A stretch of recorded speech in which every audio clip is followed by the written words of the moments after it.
अस्सलाम वालेकुम dear viewers, आप देख रहे हैं सिंधी टीचर। मैं आपको बुनियादी सिंधी, बेसिक सिंधी, स्टार्टिंग सिंधी, सिंधी कायदे अलिफ बे से पढ़ाने की कोशिश कर रही हूँ।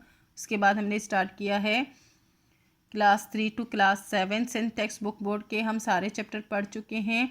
जो चैप्टर पढ़ा है उसका मुकम्मल उर्दू तर्जुमा किया है। उसमें जो भी एक्सरसाइजेस थे, क्वेश्चन आंसर, अल्फाज मायने, अल्फाज जुमले, वो हमने सब सॉल्व कर दिए थे। ओनली खुलासे रह गए थे। वीवर्स के रिक्वेस्ट पर खुलासों का सिलसिला स्टार्ट किया है। आज हम पढ़ेंगे चैप्टर 7 में इखलाकी कदर। जो खुलासों इखलाकी कदर यानी कि इखलाकी कदरें, ये एक नज़म है। शुरू करते हैं। बिस्मिल्लाहिर्रहमानिर्रहीम। खुलासो यानी कि खुलासा। हिन बेत जो खुलासो एहो आहे ता हिन बेत मां शायर इखलाकी कदरन जो ज़िक्र कंदी चवे थो।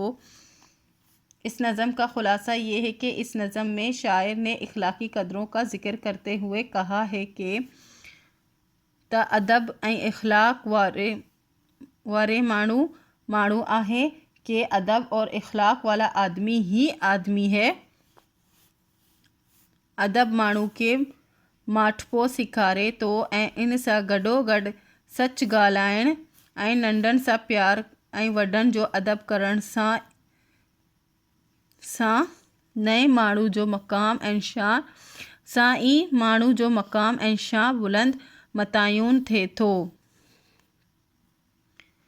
अदब जो है आदमी को इंसानियत सिखाता है और उसी के साथ साथ सच बोलना और छोटों से प्यार और बड़ों का अदब करने से ही आदमी का मकाम और शान बुलंद व बाला हो जाता है। इन्हें करे असां के पण हिन बेत ते अमल करण घुर्जे। इसलिए हमें भी इस नज़म पर अमल करना चाहिए, यानी कि इस नज़म में जो कुछ कहा गया है उस पर अमल करना चाहिए। चैप्टर पहले ही कंप्लीट हो चुका है, आज इसका खुलासा भी कंप्लीट हो गया है। उम्मीद है आपको अच्छे से समझ आ गई होगी। नेक्स्ट वीडियो में हम नेक्स्ट चैप्टर का खुलासा करेंगे। अगर आपको मेरी वीडियो से हेल्प मिलती हो तो please like share and subscribe कीजिएगा। दोस्तों और क्लासमेट के साथ शेयर ज़रूर कीजिएगा। अल्लाह हाफिज़।